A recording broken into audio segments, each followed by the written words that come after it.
Good morning. Welcome to the Windsor Star News Cafe. I'm Don McArthur with Dylan Kristy and our special guest, Windsor Police Chief Al Frederick. If policing wasn't an issue on the campaign trail, it is today. People are talking about police on the beat and whether we're one of the most inefficient forces in Canada. The Fraser Institute report, Chief, you're on the hot seat. What do you think about it? Well, as I've been explaining since the report came out, that it's really not a comparison of the Windsor Police Service to other services. It really is a CMA, which is a census metropolitan area, which includes all of our partners in LaSalle and Tecumseh and Lakeshore. And Aberg too, I think, right? Probably. And Amherstburg as well, that's yeah. right. Thank you. Okay. So what does this look at? It looks at the population. Is it by 100,000? Or yes. And it looks at crime statistics, socioeconomic. Can you just kind of touch on what the report actually looks at? Yeah, absolutely. So it's a bit complicated when they talk about a regression analysis, but they tried to put in some factors to balance out some of the variables. So he did. He considered crime rates, he considered socioeconomic factors, but at the end of the day, he said it's really reliant on local conditions and circumstances. And in Windsor, of course, we have two significant local circumstances that really contribute to our staffing levels. Okay. Now, why isn't it fair to group in by the CMA compared to one police force at a time? At least for Windsor, can you just speak about what is the unique factors there? Well, sure. So I've been saying for a long, long time that regionalization is a more efficient policing model, and without question. But that takes a political sort of initiative rather than a chief of police. So we're doing everything we can internally to provide the most effective service we can, but at the same time to be efficient. So a lot of the generalities that were in the report, such as policing per population per 100,000 is going up in Canada. It's going down in Windsor, right? So it's gone down by 10% over the last 3 years. So those generalizations don't apply. So for those reasons, and the age of the data was 2011. So again, 4 years out of date, we've made big strides in improving those ratios in Windsor. Well, exactly. So the report said you had 466 officers, but the reality is you're down to 440, right? From 2011 to 2014. That's and right. as well, that number goes down even further because 21 of those officers are paid for by the casino, so to walk the beat around the casino. So that knocks it down even more. But the two issues that you're talking about, we're talking about the booze hounds in the downtown core, 26,000 licensed seat, and yes. What else? The Detroit factor, the border factor? Well, because we're on a border with Michigan, which has a 21-year-old drinking age, so we have this 26,000 liquor seats. Huge concentration for a city our size to have that many liquor licensed seats. And then, of course, we have the casino, which is that other local factor. So it's all in relation to the border. I mean, that's why the casino's here. That's why the liquor licenses seats are here, because of the proximity to the border and the drinking age and that sort of thing. So those two local factors really contribute to added stresses on the Windsor Police Service. For example, on weekend nights, we have double the complement in our downtown area to ensure the safety of all of those young people. No, but do taxpayers pay for those guys? Are bars paying for those guys? Are they getting like extra time for working for the bars, or are they on the municipal payroll when they're doing that? On the municipal payroll. Okay. Yes. There are some contract duty arrangements in there as well, but for the most part, those are on the payroll. Those are deployed by us, and that's a deployment plan that we've been utilizing with great success for over 20 years. In our downtown core. What about the theory that, and I don't know if it's true or not, but if the crime rate goes down, the number of police officers should go down? Does that, or that doesn't, the two don't meet at all? No, it's a great question, Don. So that was heavily relied on in the reportable crime rates.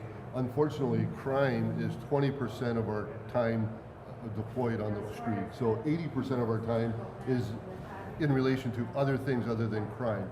Our calls for service are going up, not down with the crime rate. So that's what the community really needs to understand. Calls for mental health crisis has more than doubled in the last 5 years alone. So that's nothing to do with criminal behavior or crime stats. That's a social and a health issue that the police are tasked with dealing with. Well, I mean, anecdotally, I can tell you, I don't even know if it's because the Windsor Star, we just moved a couple of blocks kind of closer to the downtown core, but it does seem a little dodgier out on the streets of Windsor, or I'm getting older. I don't know. Is there something with the sort of Mental Health Act and a lack of services in the city that, because really the downtown core with the panhandlers, it seems scary to me some days. It does. So that's where stats come into play to help us understand, are we in an anomaly here in Windsor? Or, how is it with our 5-year trends? We do everything in trending, not just what's happening today. A few months ago there was a lot of press release regarding the stabbings, but overall we're right in the average of our 5-year in regards to weapons. So no, I don't think that there's anything to be alarmed about. We're trending just the way we have been in all of our statistical categories over the last 5 years, but it doesn't mean we don't try to address the issues as they come up, and in unique manners, right? So we try to really problem solve in partnership with our community, and that's really what we're trying to do. Okay. Exactly. And efficiency has been something that you've been working to address ever since you became chief, right? I know you're probably in a unique position compared to other police chiefs because you have your master's in business administration. That's right. I remember Sarah Kelly did a feature on you then. Yes. But can you just talk about how you've been addressing the efficiency and kind of what the police force has done? So I do appreciate very much the objectivity that the numbers tell me, and we Deputy Chief Power is here today. Our operations are what they call intelligence-led policing model, where you use data to drive decisions on the street in response to the community. Where are your high incidents of crime and that sort of thing, and put your resources, match them up. We do the same inside. Okay. So we're trying to use data as much as we can. All of these types of, not this one in particular, but Stats Canada, OMBI, reports that tell us what the statistics are, what our comparators are doing, and what we're doing inside that's working and what's not. And one thing we've committed to as a leadership team is we're going to change as much as it takes to get things right. And change and transformation is a continuous process. No organization is perfect. We all come to that realization, and we're going to continue to look at all of our operations, all of our policies, until we can really provide the best service to our community. Okay, well, let's stick with the numbers then. Per capita policing costs, Vander closed with this one, $400 per resident in Windsor. The Ontario average, man, it's $272.50, and the Canadian average is $310. We're way above that. We can't just blame drunk Americans for that, can we? No, that's right. So that's why, again, we've been reducing those numbers over a number of years. I don't know in particular if that's exactly accurate, but we are high. And we're high because we're an individual police service that's not regionalized.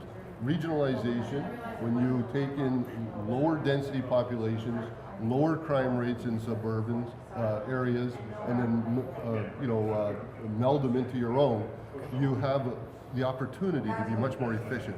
So for example, the Police Services Act, the legislation that governs us, tells me I have to have a tactical team, I have to have a Marine unit, a bomb unit, a IDEN, a forensic unit, but yet I could leverage all of those units into the county if I was responsible for the county services. So yes, that's high, and as I said, the model of regionalization is much more efficient.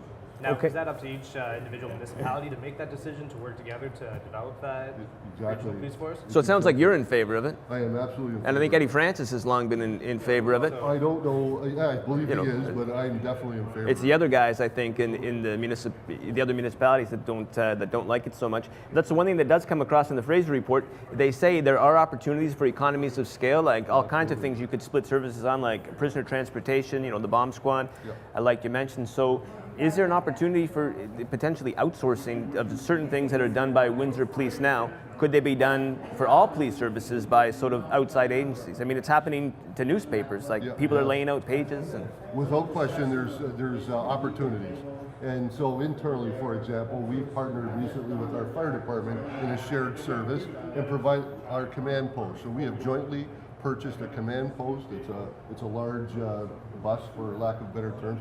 I'm going to get killed at work for using that term. It's not the word for it. But so we mobile command center. It's a mobile command center. Thank you.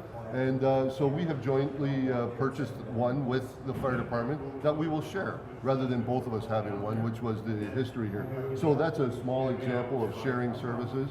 But there's lots of opportunities. So in policing, we have moved from police officers doing all of the support functions to civilianization, and that's happened, over a 40-year term. Started in the communications center, used to be police officers on the dispatch, now it's specialists, highly trained specialists in 911. But that's happened everywhere. Our prisoner care and control is all done by civilians. Used to be done by, when I started just 30 years ago, I was caring for prisoners. Police officers were doing that. So now that's all changed. It's all civilians there. So it's a process, and it's a constant assessment of where you can be more efficient, but maintaining that effectiveness, which is key to us. Okay, well, it's definitely a campaign issue now. You couldn't tell from the silence emanating from the camps of Dilkins, Milson, and Horwich. You can hear a pin drop out there. Hopefully they're going to get on it today. Regionalization, the cost of policing. But Adriano Chodoli of Ward 4, he's talking about foot patrols. What do you think about foot patrols? We have them downtown, but in Walkerville, other wards, pie in the sky or achievable? No, absolutely. There's tons of benefit to foot patrols. It brings us, again, I think some of the comments in the paper were right on. Face-to-face with the community without the restriction of a police car. The great thing about that is it does provide that face-to-face, but the mobility, of course, is reduced. So it's always a balance between foot patrols, mobile patrols, quick response. So it's a balancing act, but they're great. They're great tools. Does it seem like something that can be achieved without having to dig too far into the budget? He sources Victoria's Police Department. I think that he says that people on the desk, they go out a couple hours every week and they're able to do it that way without having to cut into the budget. Is that something that we could do, or Absolutely. does it seem realistic? It does. There's always, the deputy here can speak to that, but we're balancing our resources each and every day. How we're going to, as I mentioned earlier, how can we best deploy our resources to meet the community needs? So that's something where we want to partner with the community. They've identified a problem, which is key to us. They've brought it forward, and now we'll work with them to see how we can to satisfy their needs. Absolutely. Yeah. Okay, Chief, we'll put it on a T for you. Anything else you want to say to the people of Windsor and Essex County, I guess, for regionalization or anything? Well, I just think that we've been transforming in a serious way for over 3 years now. And the transformation is slow, but it's been continuous.